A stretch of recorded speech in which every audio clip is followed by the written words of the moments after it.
Ali Baba in 40 razbojnikov.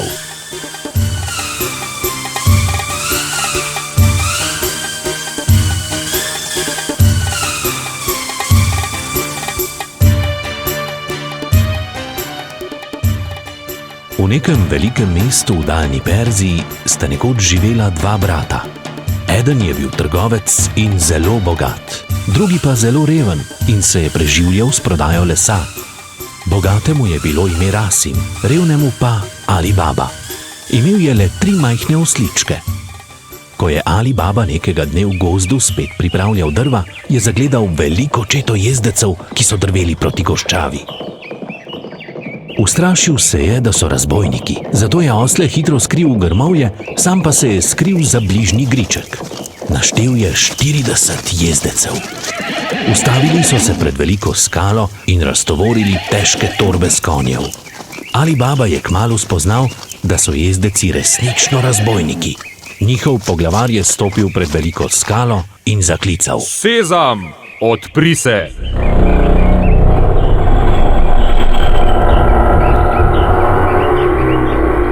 Tedaj se je skalna stena razmaknila in vsi razbojniki so odšli v votlino. Skala se je spet zaprla.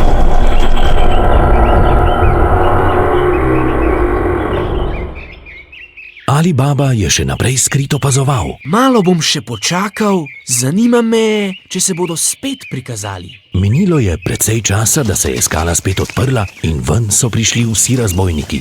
Njihove torbe so bile zdaj prazne. Poglavar se je ozrl naokoli, če jih kdo opazuje, in zaklical: Sezam, zapri se! Skala se je zaprla in razbojniki so odjahali. Ali Baba je še nekaj časa počakal v skrivališču, nato pa je zbral svoje osličke in odšel pred skalo. Malo je pogledal naokoli in rekel: Sezam, odpri se!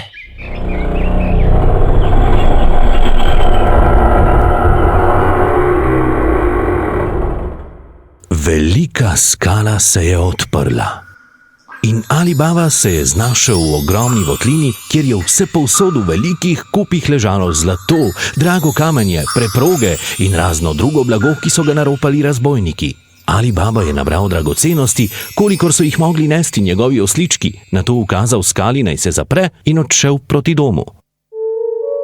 Njegova žena se je bogastva zelo razveselila. Ker sta hotela vedeti, koliko imata, je Ali Baba poslal ženo k bratu Rasimu po tehtnico, da bi stehtal zlato.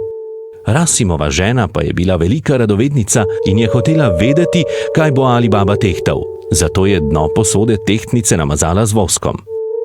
Ko sta Ali Baba in njegova žena tehtnico vrnila, nista opazila, da je na dnu posode ostal prilepljen zlatnik. Brat Rasim je kar pozelenel od zavisti in takoj odšel k Ali Babi. Ali Baba, takoj mi povej, kako si prišel do takšnega bogastva. Ali Baba mu je povedal zgodbo o razbojnikih in Rasimu so se oči kar svetile od pohlepa. Veš kaj, pojdiva in poberiva vse, kar je v votlini. Polovica bo moja, polovica pa tvoja. Ali Baba najprej sploh ni hotel slišati za to, vendar je na koncu bratu moral povedati, kje je zaklad in kako priti do njega. Toda Rasim je kar pozabil na delitev plena. Še po noči je sam z 10 konji odšel do votline. Sezam, odpri se!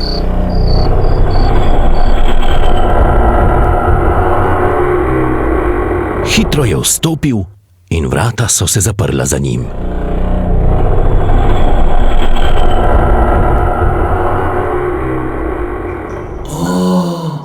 Kaj takega? Tukaj pa je še veliko več, kot sem si mislil. Z vsemi 10 konji bom lahko odnesel samo majhen del vsega zlata. Rasim je natlačil 10 vreč dragocenosti in se hitro odpravil proti vratom, toda nikjer ni bilo videti odprtine.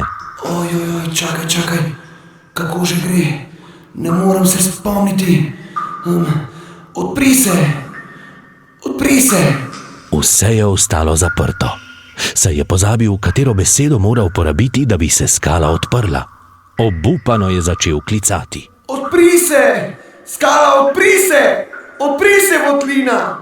Joj, kaj ne naredim?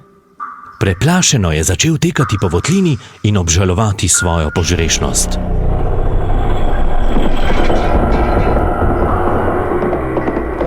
Tedaj pa se je skala odprla in notri so pridrveli razbojniki, ki so zunaj videli Rasimove konje. Rasim jim je skušal uiti, vendar so ga ujeli in ga za kazen ubili. Prepričani so bili, da ni edini, ki pozna njihovo skrivnost, zato so ga pustili v votlini, da bi prestrašili njegovega pajdaša. Ker Rasim naslednjo noč ni prišel domov, je njegovo ženo začelo zelo skrbeti. Poslala je služabnico Manabo k Ali Babi. Ta je Rasima takoj odšel iskat v razbojniško votlino in se zvečer vrnil z bratovim truplom. Naslednji dan so ga pokopali in v mestu razširili vest, da je umrl zaradi bolezni. Ko so razbojniki naslednjič prišli v votlino, niso našli Rasima in tako spoznali, da še nekdo zna priti skozi skalna vrata. Poglavar je k sebi poklical enega izmed svojih mož. Pojdi v mesto in se pozanimaj, če je v zadnjem času kdo nenadoma umrl. Tako bomo našli njegovega sodelavca. Ker se novice v mestu hitro širijo, razbojniku ni bilo težko najti Rasimove hiše, kjer je po bratovi smrti živel tudi Ali Baba. Razbojnik je na vrata hiše s kredo narisal znamenje, da bi jo ponoči lahko našli in ujeli Ali Babo. Znamenje na vratih pa je opazila bistra služabnica Manaba. Joj, mogoče so razbojniki našli sled. Previdni moramo biti. Vzela je kredo in narisala znamenje na vrata vseh hiš v ulici, tako da so razbojniki zaman iskali. Njihov poglavar je zato naslednji dan sam odšel v mesto in si ogledal hišo. Zvečer se je s kolono otovorjenih konj ustavil pred hišo, kjer je sedel Ali Baba. Spoštovani gospod, sem trgovec. Olja imam, ki ga bom jutri prodal na sejmu. Nikjer ne najdem prenočišča, ali bi smel prenočiti pod tvojo streho. Dragi trgovec, dobrodošel v naši hiši. Služabniki ti bodo pokazali hlev za tvoje živali, ti pa stopi v hišo. Po večerji so vsi odšli spat. Samo služabnica Manaba je bila še v kuhinji in pomivala posodo. Tedaj je v svetilki zmanjkalo olja. Manaba je zaman iskala olje v kuhinji. Kako naj zdaj počistim do konca? Že vem. Tuji trgovec ima na dvorišču polne mehove olja. Malo ga bom vzela, samo za svetilko. Ko je stopila do prvega meha, je zaslišala. Ali je že čas? Prestrašena je spoznala, da so v mehovih namesto olja roparji, ki so ubili Rasima. Opogumila se je in odgovorila. Ne še malo počakaj. Da bi Manaba izvedela, če so tudi v drugih mehovih razbojniki, je šla od enega do drugega in povsod je zaslišala isto vprašanje. Vsakemu je odgovorila, naj še malce počaka. Šele v zadnjem mehu je bilo olje. Prestrašena in zaskrbljena je odhitela v hišo. Joj, kaj naj storim?